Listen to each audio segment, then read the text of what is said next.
Está muy bien. Estamos acá con la compañera Vilma Ibarra, secretaria legal y técnica del Gobierno de la Nación, con Daniela Rey, Paula Andrea Lenguita y Cecilia Gómez Mirada, que somos integrantes de Agenda Argentina. Y en el marco y en el contexto de este desafío que nos pusimos desde Agenda, de generar un foro de debate, un foro de la militancia que ya viene trabajando y participando a lo largo de todo este mes en comisiones de hábitat, de economía y producción, de juventudes e infancias, de feminismos y territorios, pensando en propuestas, digamos. El año pasado hicimos un foro que era de ideas, pensando en el futuro gobierno, después de que ganáramos las elecciones, preparándonos para gobernar, después de la larga noche neoliberal que atravesamos cuando gobernaba Cambiemos. A un año de ese foro nos propusimos hacer otro, que es Hablemos de Transformaciones. La militancia, como te decía, ya viene trabajando en comisiones, y este sábado 8 de agosto nos vamos a encontrar a lo largo de todo el día, utilizando la posibilidad que nos permite la tecnología, las plataformas, y dándole un uso que quizás antes no estábamos acostumbrados ni acostumbradas, porque bueno, nos reuníamos plenarios, universidades, aulas, y ahora son plataformas, chat, YouTube, Zoom, tratando de que no se pierda la característica que siempre tuvo Agenda, que es la participación horizontal, el que la palabra circule, y el que nos escuchemos y después dejemos plasmado en documentos, en relatorías, en la web, en el libro que hicimos Hablemos de Ideas, todas aquellas ideas y propuestas. En ese marco y en ese contexto también queríamos tener la posibilidad de contar con tu voz, de contar con tu palabra, y por eso nos propusimos hacerte esta breve entrevista, hacerte algunas preguntas, para que también la militancia de todo el país pueda escuchar a la compañera Vilma Ibarra, que más allá de su cargo en este momento y en nuestro gobierno del Frente de Todos, es una compañera militante de mucha trayectoria, con una gran visión política, y no podía faltar tu voz. Así que bueno, para comenzar te voy a hacer la primera pregunta, después Dani te va a hacer otra pregunta, y vamos a cerrar con la compañera Paula Lenguita. Así que bueno, vamos de lleno. En estos meses de gobierno se avanzó mucho en acortar las desigualdades de derechos entre mujeres y hombres, ya sea con la creación del Ministerio de las Mujeres, las diversidades y los géneros, a cargo de Eli Gómez Alcorta, o con la implementación de distintas políticas públicas específicas que estaban orientadas a proteger a las víctimas de violencia de género en este contexto que nos toca vivir del ASPO, del aislamiento social preventivo y obligatorio que decretó nuestro presidente Alberto Fernández, o también con lo que venimos trabajando desde Mujeres Gobernando, que integramos y que estamos juntas, incluso hasta de asegurarnos la participación de las mujeres en las reuniones que o mantiene el presidente, o de gabinete, o distintas instancias de gobierno, entre otras muchas medidas que se hicieron justamente para ir generando mayor igualdad. Además de que, bueno, también estamos esperando y se viene hablando del envío al Congreso del proyecto de interrupción del embarazo. Vos, Vilma, como compañera y como funcionaria, ¿cuáles crees serían los desafíos que deben enfrentar los movimientos feministas en el próximo tiempo, cuando pase la emergencia de la pandemia que estamos viviendo? A ver, primero, muchísimas gracias por la invitación. Un gusto saludarlos, y además el valor de esto de hacer circular la palabra, ¿no? Que en el debate democrático la palabra es la herramienta más importante que tenemos para discutir, para defender nuestras ideas, para confrontar con otras ideas, para persuadir, porque en definitiva es así, tenemos que convencer de que nuestras ideas son buenas, que van a transformar la sociedad, que van a hacer una sociedad más igualitaria y más justa, para que la gente nos valide con su voto. Así que en este marco agradecidísima de poder aportar de alguna manera también mi palabra, ¿no? Yo creo que no es casual que nuestro gobierno hoy asuma una agenda de género y visibilice una una agenda de género. El movimiento de mujeres tiene una historia muy, muy grande que me precede con mucho. Hay muchísimas maestras de las cuales todos hemos aprendido y a quienes admiramos, y que allá en momentos mucho más duros, más difíciles, más en soledad, abrieron un largo camino. Así que a todas ellas un enorme reconocimiento. Ese camino permitió que se fueran plasmando determinados hitos, y las mujeres además han tenido, fruto de todos esos años de trabajo, se han podido encontrar, se han podido reconocer una historia en común, y han salido a las calles a reclamar el reconocimiento de sus derechos, a pedir paremos la violencia de una sociedad profundamente machista, con una historia de patriarcado muy fuerte.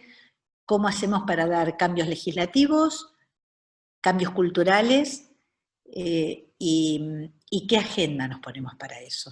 Y esto no comenzó ahora, comenzó hace tiempo, digamos, hemos dado muchísimas luchas en contra de la discriminación, por igualdad, por salud reproductiva. Fue un hito muy importante que creo que de alguna manera nos abrió los límites de lo posible, la ley de matrimonio igualitario. Esa ley nos hizo darnos cuenta que podíamos ir por más, que abríamos las puertas a unas ampliaciones de derechos muy importantes, ¿no? Y allí vino la ley de identidad de género, que es una ley modelo en el mundo. Hicimos una ley maravillosa, fue producto de muchísimos años de lucha, de además un sector que estaba muy vulnerado en sus derechos, que sigue obviamente muy vulnerado en sus derechos, como es el colectivo travesti trans, y tenemos una agenda que hasta que no logremos una igualdad de género plasmada, es una agenda que día a día la renovamos en el gobierno, en nuestras luchas, en la calle, en nuestros debates. Nos falta mucho para construir una sociedad igualitaria, pero hemos dado grandes pasos, y si algo tiene este gobierno es que, así como el gobierno de Néstor y Cristina de alguna manera abrió a ampliar los derechos jubilatorios e incluir a las mujeres en estos derechos jubilatorios, si pudimos dictar matrimonio igualitario e identidad de género, este gobierno viene de alguna manera a permitirnos visibilizar estas desigualdades. La generosidad de nuestro presidente en eso es muy grande, porque sabemos que vivimos en una sociedad en la cual hemos sido criados en un ámbito del patriarcado y del machismo, qué sé yo, en nuestras familias, en nuestros colegios, en nuestras universidades, en la calle, en los trabajos, y poder visibilizar violencias, acosos, desigualdades, feminización de la pobreza, el tema de los cuidados, el programa que se hizo en materia de violencias respecto de las mujeres, la visibilización de la importancia de reconocer como un valor la diversidad. Yo creo que estos avances, sobre todo yo digo, esta visibilización y este debate, esta apertura, nos hace mucho bien como sociedad. Que el presidente haya tomado el compromiso de poner en debate y enviar al Congreso Nacional una ley para legalizar el aborto en forma segura y gratuita, es una puerta abierta muy importante para discutir qué es lo que nos pasa a las mujeres cuando nos amenazan de cárcel por tomar la decisión de abortar, y esto implica muertes de mujeres en abortos clandestinos, en condiciones muy dramáticas de seguridad y de higiene, donde generalmente las víctimas son las mujeres de menores recursos, más vulneradas en sus derechos. Poder salir a dar esta discusión y explicar que esta ley no promueve abortos, esta ley lo que viene es a evitar que se sucedan muertes evitables, y tratar de acompañarla con una política muy fuerte, muy importante de educación sexual integral para para lograr que existan menos embarazos no deseados y dar herramientas para que podamos tomar decisiones sobre nuestros proyectos de vida, implica abrir horizontes muy importantes para las mujeres. Estamos poniendo en debate también en el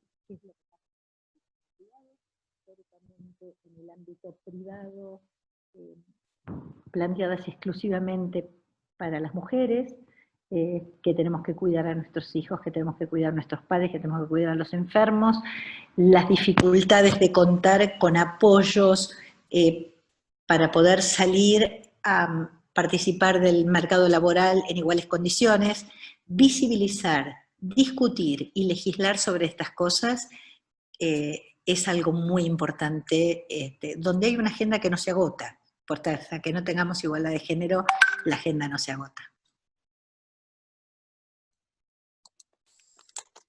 Perfecto, Vilma, gracias nuevamente.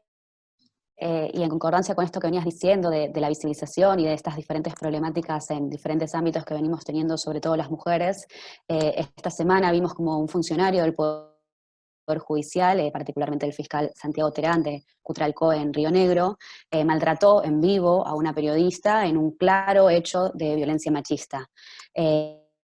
Y ayer el titular del Ministerio Público Fiscal de esa provincia, en calidad de jefe, llamó a la periodista para disculparse y para anunciar que se le iba a hacer y se le iba a iniciar un proceso de juicio político. Pero más allá de este pequeño primer avance, si se quiere ver con esta disculpa, el Poder Judicial sigue siendo uno de los ámbitos más injustos para las mujeres y de mayor dificultad para acceder también a los espacios de decisión. Entonces te quería consultar por qué crees que pasa esto y cuáles serían algunas salidas posibles. A ver, el primer punto es decir, esto que pasó ayer, pasó muchísimas veces, y ayer fue repudiado masivamente, ayer tuvo que llamar el fiscal general a pedir disculpas, ayer se inicia un proceso para castigar este tipo de conductas que en otra época estaban naturalizadas. A mí me gustó mucho un tuit que fue en una contestación a mi posicionamiento al respecto, cuando una compañera dice, yo me sentí muy identificada cuando escuchaba, todos sentimos que de alguna manera, alguna vez en la vida pasamos por esto, nos han hecho esto, nos han dicho estas cosas, y era casi habitualizado, era como permitido, a las mujeres se nos decían estas cosas, a las mujeres se nos dejaba en situaciones humillantes, sigue pasando, claro que sigue pasando. Lo que digo es que hoy tiene un costo grande y tiene un repudio social. Esto lo hemos logrado las mujeres organizándonos, luchando, explicando que esto nos duele, nos lastima, es injusto, es humillante, que tenemos que tener los mismos derechos, que vamos a pelear por esos mismos derechos. Y en este sentido lo que creo es que esa agenda se expande de la igualdad. Yo recuerdo cuando yo ingresé al Poder Judicial, lo conté el otro día en una radio, era muy jovencita y había conseguido un lugar como meritoria, ¿no? En esa época te daban como el derecho a trabajar gratis, nadie te pagaba, pero era como para aprender, digamos. Más allá de la violación de los derechos laborales, lo cierto es que era la única forma de poner un pie en tribunales para quienes queríamos empezar a formarnos para estudiando abogacía, ¿no? Y yo tendría 19, 20 años, y conseguí un lugar de meritoria en la justicia civil. Y inmediatamente cuando me tomaron me avisaron, mirá que aunque se haga la vacante no te van a designar porque acá no se designan mujeres. Y fue muy preciso, muy preciso. Pasó el tiempo, después de un año yo me fui y después se hizo la vacante y me llamaron, ¿no? Era buena dactilógrafa yo. Y cuando tomé el cargo de secretaria privada del juez durante un tiempo por una licencia, el juez me llamó y me dijo, vaya y cómprese una pollera, tacos, píntese y venga vestida de mujer. En mi oficina se trabaja con mujeres que tengan aspecto de mujer. Para mí fue terrible, fue una de las humillaciones más terribles que sufrí en mi vida. Mira, me acuerdo hoy, ya estoy grande, hace muchísimos años que pasó eso, Pero fui, hice lo que me dijo, fui, me compré zapatos con taco, me compré pollera, me pinté, porque era mi trabajo y no tenía ni a quién quejarme. Hoy hay muy poco espacio para que esto sea naturalizado. Ocurre, claro que ocurre, pero ya no es tan naturalizado. Y después entré a un juzgado penal y el juez me dijo que me designaba pese a que él nunca designaba mujeres.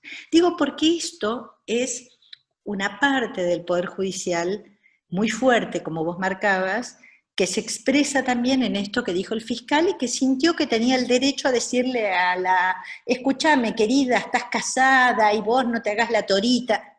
Una situación que es de un nivel de violencia, de destrato, de maltrato, que se consideraba en otra época que estaba razonable que las mujeres pudiéramos tolerarlo. Yo creo que hemos avanzado. ¿Hemos avanzado lo suficiente? No, falta muchísimo. Y creo que estos debates, esta visibilización, es muy importante. Yo no creo que las leyes solas modifiquen las cosas. Creo que las leyes necesitan el acompañamiento de la pelea cultural, social, el debate, la visibilización. Por eso a veces nos dicen, bueno, también insistentes, sí, somos insistentes, porque no nos gusta que nos humillen, no nos gusta que nos maltraten, no vamos a aceptar que nos maltraten, y no queremos que las nuevas generaciones de mujeres tengan que pasar por aquellas cosas que pasan las mujeres. A esto le agregamos, esto es un debate, y después tenemos el debate tal vez el más duro, las mujeres expulsadas del mercado laboral, donde cobran menos, están en peores condiciones, tienen que soportar acosos, situaciones de vulneración de los sectores más vulnerables, de los derechos, que es muy importante tomar, porque la pobreza en la Argentina tiene más cara de mujer que de varón. Entonces, recordemos siempre que en todos los ámbitos, una cosa es pelear por un cargo, otra cosa es las mujeres que quedan a cargo de sus hijos como jefas de hogar, sin posibilidad de dejar a sus hijos para poder salir a trabajar en condiciones de vulneración de sus derechos. Cuando la pobreza tiene más cara de mujer, significa que la igualdad es más urgente, ¿no? Bueno, Vilma, agradecidas profundamente por tu intervención en este espacio que ideamos para mañana. Mañana esto va a ser parte del programa que tenemos en el foro Hablemos de Transformaciones. Y bueno, yo tengo una pregunta pautada, pero la verdad que escuchándote, intentaré hacerla con cierta amplitud, ¿no? Sobre todo para que puedas desarrollar estas reflexiones que das como militante feminista desde hace mucho, y bueno, que quede plasmado en esta reunión. En primer lugar, yo creo que se habló de la visibilización de nuestra agenda, se habló de la agenda que tiene que ver con violencias, pero vos también marcaste la agenda urgente que ahora tiene que ver con cuidados. El cuidado efectivamente abre a un ámbito de reflexión sobre la economía, qué es la economía capitalista, cuánto el cuidado se oscurece, se invisibiliza, se tapa de esa economía. Me parece que es un tema central de nuestra agenda. Bienvenido que también la pandemia, ¿no?, aseguró mucho esa particularidad de señalar ese lugar tan invisibilizado, ¿no?, del trabajo de las mujeres no remunerado. Y también hablamos mucho, desde Mujeres Gobernando, de la paridad. Me parece que ahí hay otro campo, yo digo mucho, que es como el piso, el cual muchas de las cosas que tenemos que hacer vamos a poder hacerlas, ¿no?, donde las mujeres de manera paritaria participen de órganos de toma de decisiones, ¿no?, de acá en adelante, sea el Estado, la empresa, bueno, lo que está sucediendo por suerte. La pregunta ahí es, entonces, esta visibilidad han sido muy potentes las redes sociales para adquirir visibilidad, para transmitir nuestra agenda, para hacer pedagogía, que es lo que vos hacés desde siempre con la agenda feminista, la contás, la transmitís hacia otros y otras. Pero es cierto que también las redes sociales marcan una tensión, ¿no? Con la cuestión del punitivismo, qué hacer con la imagen de estas mujeres, qué hacer con los agresores, cómo interviene la opinión pública respecto a esta sanción social, independientemente de lo jurídico. Y si esto no desequilibra un poco, ¿no? la raigambre jurídica del problema. Entonces la pregunta en general que me sobrevuela es esa: ¿cómo conviven en la actualidad este marco, este lugar de la opinión pública donde ya la agenda feminista se enraizó bastante profundamente, y el Estado, ya sea en su carácter jurídico o en su carácter ejecutivo o legislativo? ¿Cómo crees vos, que hace mucho venís haciendo esta tarea pedagógica, que ese doble mundo se tiene que ir articulando? A ver, yo primero creo que he trabajado y peleado mucho. Nunca fui una teórica. Yo de alguna manera llego al feminismo mucho a reconocerme como feminista ya después de haber trabajado mucho, de haber aprendido mucho de muchas mujeres que pelearon muchísimos años. Yo tengo un reconocimiento enorme por, Dora Barrancos, y en ella pongo el nombre de muchas otras que cuando una no sabía, intuitivamente peleaba algunas cosas, ellas ya marcaban un camino muy fuerte. Y para quienes también de alguna manera fuimos criados, yo en una sociedad, además en una familia muy, muy machista. Mi mamá era una mujer muy tradicional, de los cuidados de su casa, con 6º grado, de una familia humilde, que para mí era muy impactante, porque ella que hubiese querido ser médica, y no pudo estudiar porque tuvo que cuidar a sus hermanitas, porque su mamá tenía que salir a trabajar, era una mujer que lavaba la bandera. Y es muy impresionante, porque toda la vida yo me crié escuchando que mi mamá no había trabajado, y que el que trabajaba era mi papá. Y mi mamá crió a 4 hijos estando enferma, y es muy fuerte llegar en un momento a la vida y sentir que empezás a mirar todo distinto. Decís, pero ¿cómo era esto? Ese volver a mirar todo para atrás y descubrir que el enorme trabajo que hizo mi mamá había sido invisibilizado hasta por ella misma, no tenía herramientas para poder darse cuenta que su trabajo había sido inmenso. Yo creo que eso también nos despierta a las mujeres. Y creo que toda esa agenda, de alguna manera, la vamos marcando en nuestra propia vida. Y la vamos marcando en las redes, la vamos marcando en el Estado cuando estamos. Por eso yo agradezco, pero profundamente y de corazón, al presidente, que da este espacio para el decir, para la palabra. Y que cuando una dice, uy, las mujeres no estamos allí, no estamos, estamos diciendo, es muy importante que estemos. Y ese espacio para decirlo es enorme en un gobierno. Entonces yo creo que el camino es poder hacer este trabajo, ¿no? Yo llego a un cargo convocada y venía de la actividad privada, y aquí estoy. Yo tengo una parte muy importante de mi recorrido hecho, con lo bueno y con lo malo, con los éxitos y los fracasos, como todo el mundo.